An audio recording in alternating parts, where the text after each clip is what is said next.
Hey guys, Paul here from Meldrum Performance Coaching, back with the final installment of summary of book Ultimate Body Transformation Expert, and how my opinions have varied, grown, changed over the last year. So today I'm going to be talking about the final mindset principle, which I've lost the page, which is the biopsychosocial framework. So this isn't really a principle as such in terms of something I created, of course. Basically, what the biopsychosocial framework is a multifaceted, multidisciplinary way to look at people in pain, and that pain has a biological basis. Has a psychological component and a sociological input. So what this basically means is pain is incredibly multifactorial, and how I've evolved my view on this is a few different ways. Let's go over the summary a bit more. Pain's can't talk today. Multifactorial, and a lot of things contribute to it, including our communication and our clients' belief system. So how we communicate to our clients is extremely important to the important in regards to the experience that they're going to have. So if we're going to communicate to our clients something like, if you deadlifted a rounded back, you're probably going to get hurt. That's probably going to make them more likely to get hurt in that particular scenario. It doesn't really empower them, and it can give them fear avoidance around particular movements. Something like loaded flexion is a very, very common one. So next one is learning about the pain. It helps your clients. This kind of falls into a nutrition thing. The more educated we make our clients, or the more educated we help our clients become, the easier their experience gets, the better their experience gets, and the more their client longevity builds up. So helping educate clients that pain is just a signal. It's not necessarily that you're going to die. Reading Google Doctor is not the best idea. And to help people through that is really empowering. Just the same thing with nutrition. Giving them a little bit of knowledge about pain, a little bit of knowledge about nutrition, about training, and building that up over time is really empowering for your clients. Pain is a habit. Yes, we need to definitely break that. So that education about pain helps with that. And pain changes our perceptions, as we know. Like when we're in pain, we feel like our ribs out. It's really not out. If our spine had gone out of alignment, we would be crippled. So it's not necessarily always the case. We need to be aware that pain changes our perceptions, and then pain does not always correlate with damage. Sometimes it absolutely does. You get hit with an axe. There's some pain with some damage, and people do not need fixing all the time. So this is the one where a lot of people really need to change their communication strategies, where they'll go through, say, the NPC movement screening protocol. And what they'll do is they'll use that as an opportunity to tell the client they've got these 1, 2, 3, 4, 5 things wrong with them and that they can fix them. This isn't really the goal of the movement screen at all. The goal of the movement screen is to actually empower your client with the things that they can do, to then identify the things that they need to do, and then empower them to help them take those things that they can't do yet to become things they can do.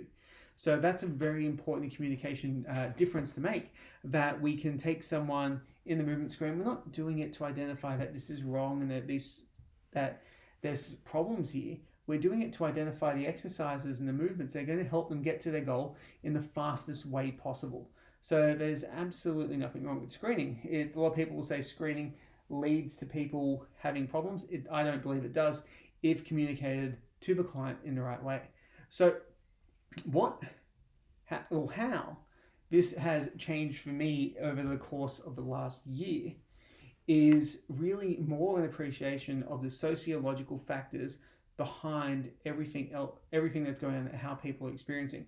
For example, people have been at home a lot more, sitting in couches, working in different positions, more so than usual. We all know why.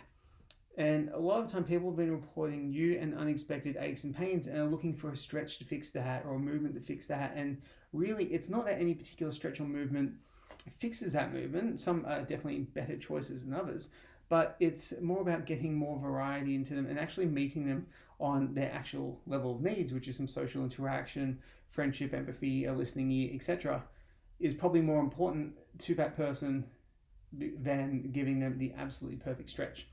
The other side is also with pain, the thing that, and the biopsychosocial approach in particular, is a lot of people get really hung up on the P and the S, the psychological and the sociological aspects of the BPS frame and kind of leave their way out of the biological or biomechanical aspects of pain. So what I think we need to do as an industry is kind of come to point in the middle, a shade of grey, an area of nuance where we recognize that they're both just as important of each other, but how we communicate it is probably the key thing. The biomedical model and the biomechanical model offers quite a lot in terms of prescribing the right exercises for clients, giving clients strategies that they can do to avoid pain in the future. All of that kind of stuff can be very, very useful for people. But what we need to do from here is we need to communicate it, being aware of the psychological and sociological impact that our words can have. So we have a client who's got an altered hip extension mechanism, for example, which is something we cover in the screening process. Their firing order will be incorrect, so to speak, and they may need to do some exercises to facilitate their glutes working as a primary hip extensor instead of their hamstrings, and then they need to do some glute strengthening work overall to consolidate that new firing pattern.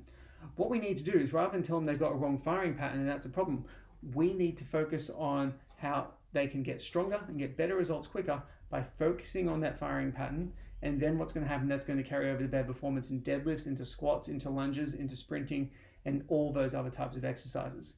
So what we really need to do with our assessments in our biomedical model is empower our communication with the psychological and sociological framework, and take our clients more on a journey on things they can do, more of an empowerment type journey to give them confidence in themselves, in their bodies, rather than make them feel that they're beat up and broken.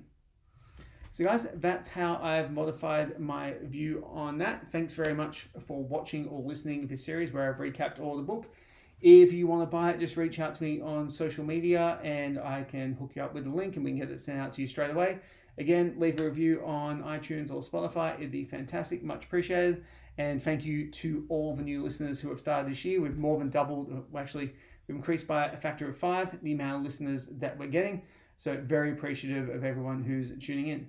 Thanks heaps, guys, and speak soon.